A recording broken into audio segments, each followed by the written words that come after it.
Good day, everyone, and welcome to the Be Rooted channel. I'm your host, Carl Chung, a full-time Chinese metaphysics consultant and energy healer.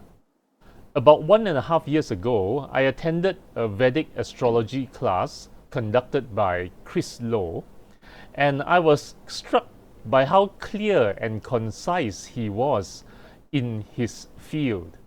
That is why I have invited him here today to share and hopefully enlighten all of us more on this metaphysical art. Over to you, Chris. Thank you, Carl, for having me in your Be Rooted channel. I wouldn't say enlighten, but I want to share more about Vedic astrology with more people. So, as some of you may know, Vedic astrology comes from India, and apparently I'm not Indian. So I hope with my different background, I bring a different perspective about Vedic astrology to listeners. Okay, so yeah, that's about 11, 12 years ago. I started. I think not being an Indian is not a problem. We also have Chinese feng shui masters from India too. So Sure. hey, intercultural friendship, man. Yeah, probably India and China, they do share some common metaphysics knowledge. Yeah. Yeah. Okay, so I was saying about 12 years ago, I started learning this.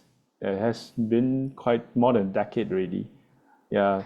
So I have still come across people who are not very sure what is Vedic astrology, and then they always think that Vedic astrology has to do with Hinduism. Yeah, there are some link there, but these two topics are actually not the same. It can be independent from each other. Vedic astrology is a metaphysics subject. It is a divination science. Okay, so that's the purpose of me being here today, to share with everyone. Okay. Okay. Carl, if you Looking allow forward to me, hear. I will share some slides. Okay. Yes, please do. Please do. Yeah. Just give me a minute.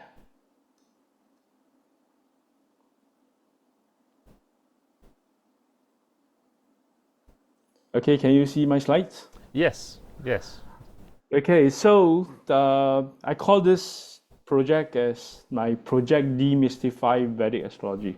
I want to demystify it. I want to let people know that Vedic astrology really has nothing much to do with Hinduism, although they share certain similar links. And I want to let people know exactly what is Vedic astrology through your channel. So thank you, Carl. Yeah, looking forward to it. Okay, now the word Vedic, right? It comes from the word Vedas. In Sanskrit, Vedas means knowledge. Okay, and there are 4 sacred texts related to Vedas. Number 1 is Rig Veda, which is actually a collection of hymns.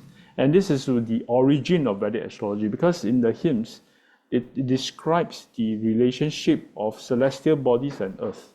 It describes the impact of celestial bodies have on human lives. And that's the origin of Vedic astrology. Then you have the Yayu Veda, which is a collection of mantras. The Sama Veda, which is a collection of melodies and chants.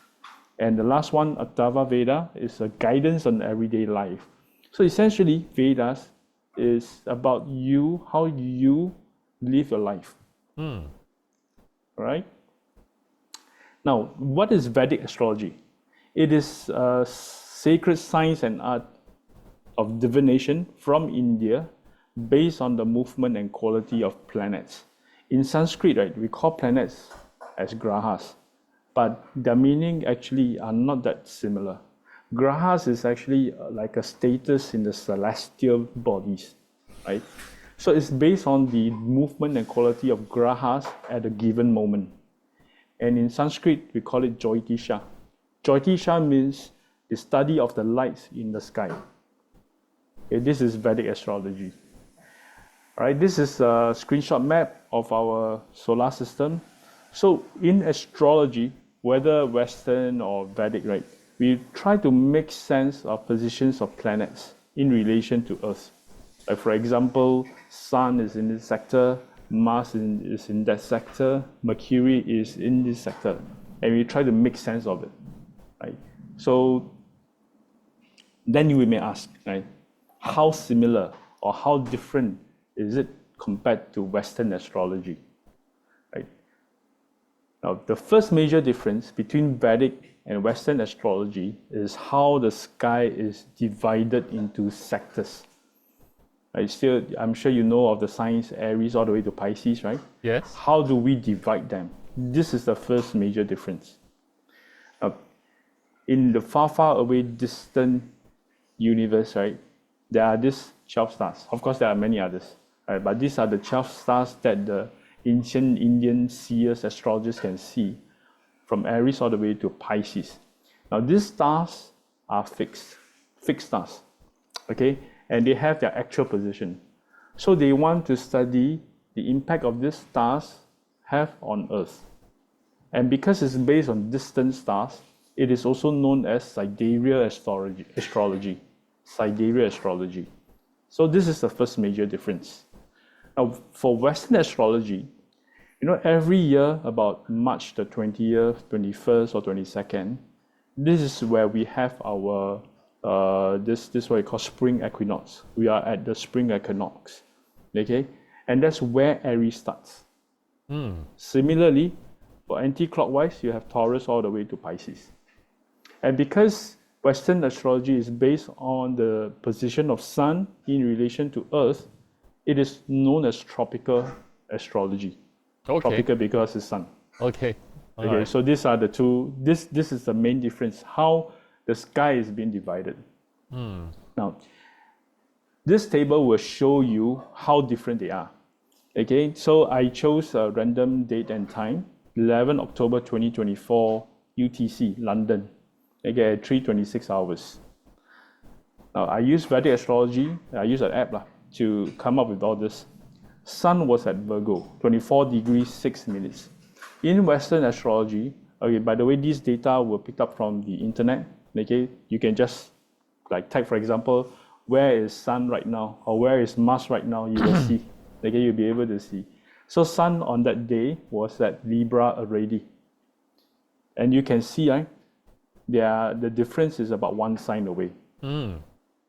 Okay, and then there are 9 grahas or planets we have in Vedic astrology, same as Western. But you may also say Western astrology has more planets and stars, which is true.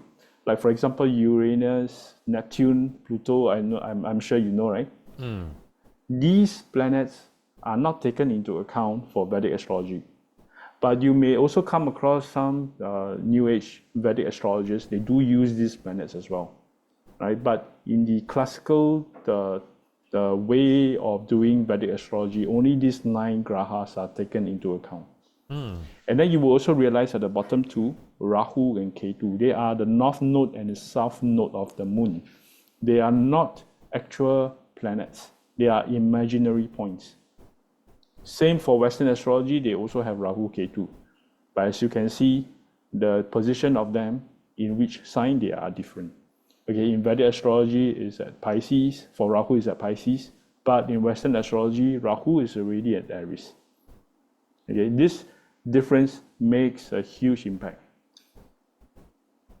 Okay. Cool. Now, the second major difference, in my view, is the most important difference. And that is the concept of nakshatras. Nakshatras are also known as lunar constellations. Okay, so we have 12 signs, right? From Aries, Taurus, Gemini, all the way to Pisces. Now, beneath these 12 signs, there are 27 constellations, 27 lunar constellations. We call them nakshatras. Let me show you a table. Right? These are the names of the 27 lunar constellations. Ashwini, Bharani, Kritika, Rohini, so on and so forth. Now, this is the most important difference. And I can say this, if you do not know what is nakshatra, you cannot claim to know Vedic astrology. Okay? And in each nakshatra, right, there are 4 parts.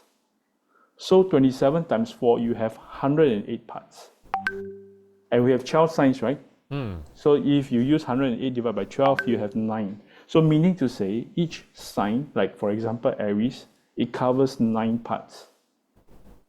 right? So this very important difference between Vedic and Western astrology will be like the reading can be very, very different, right? So lunar constellations are a very important concept of Vedic astrology.